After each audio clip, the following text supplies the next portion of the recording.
وبركاته. السلام ورحمة الله. نحمده ونصلي على رسوله الكريم. اما بعد. محترم بزرگوں اور دوستوں، میرا نام محمد فصیح الرحمان ہے. میں ادارہ درس دینیات کا طالب علم ہوں. میں آپ کے سامنے ایمان کی اہمیت کے بارے میں کچھ کہنا چاہتا ہوں. حضرت عبادہ بن صامت رضی اللہ عنہ فرماتے ہیں، میرے محبوب جناب نبی کریم صلی اللہ علیہ وسلم نے ہمیں نصیحت فرمائی کہ اللہ کے ساتھ کسی کو شریک نہ بنانا چاہیے. تمہارے ٹکڑے ٹکڑے کر دیے جائیں یا آگ میں جلا دیا جائے یا سولی دے دی جائے. یہ حدیث دنیا و جہاں کی سب سے قیمتی چیز ایمان کے بارے میں ہے کہ ایمان ایک ایسی دولت اور نعمت ہے جو انسانی جان سے بھی زیادہ اہم اور قیمتی ہے. انسانی جان کی قربانی تو قابل برداشت ہے، لیکن ایمان کا قلب اور ایمان کا ضیاع ناقابل برداشت ہے، کیونکہ ایمان ہی ایک ایسی چیز ہے جو ایک انسان کو صحیح طور پر سماج و معاشرے میں رہنے اور بسنے کے قابل بناتا ہے. اس لیے کہ سماج و معاشرہ کے لیے ایمانداری، امانت داری اور وفاداری جو سب سے اہم اور بنیادی خوبی ہے، وہ لوگوں کے ایمان ہی کے ذریعہ پیدا ہوتا ہے.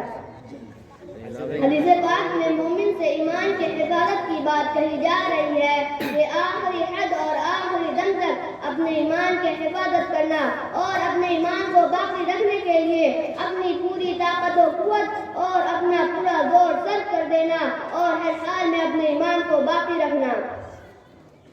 آگے یہ کہا گیا کہ دیکھو، جب تمہارے ایمان پر حملہ کیا جائے گا، جب تمہارے ایمان پر ڈاکہ ڈالا جائے گا، جب تمہارا ایمان بے عزت کیا جائے گا، تو اس وقت تم کو ہر طرح سے مجبور بے بس کرنے کی کوشش کی جائے گی. ایمان سے ہٹا کر کفر شرک اختیار کرنے کے لیے تمہارے ساتھ زور زبردستی کی جائے گی. تمہارے جسم کے ٹکڑے ٹکڑے کیے جائیں، تم کو دھمکی دی جائے، لیکن پھر بھی تم اس سے خوف کھا کر، اس سے ڈر کر اپنا ایمان نہ چھوڑنا، بلکہ تمام مظالم برداشت کر لینا، لیکن کفر شرک کے لیے اپنے آپ کو بالکل بھی تیار نہ کرنا. اس وقت پوری دنیا میں مذہب اسلام کو ختم کرنے کی ایک مکمل، منظم اور مستحکم کوشش کی جا رہی ہے. دنیا کا کوئی بھی ملک اس فتنہ، سازش اور فساد سے خالی نہیں ہے. کسی ملک میں پردے کی مخالفت کی جا رہی ہے اور باپردہ خواتین کو زد و کوب کیا جا رہا ہے. ایوان میں پردے کے مخالف بل پاس کیا جا رہا ہے، جبکہ اسلام میں عورتوں کے لیے پردہ اہم اور ضروری ہے. کسی ملک میں اذان پر پابندی کا بل پاس کیا جا رہا ہے. کسی ملک میں مسلمانوں کی پوری بستی اور پورے کے پورے شہر کو فضائی حملے کے ذریعہ تباہ و برباد کیا جا رہا ہے.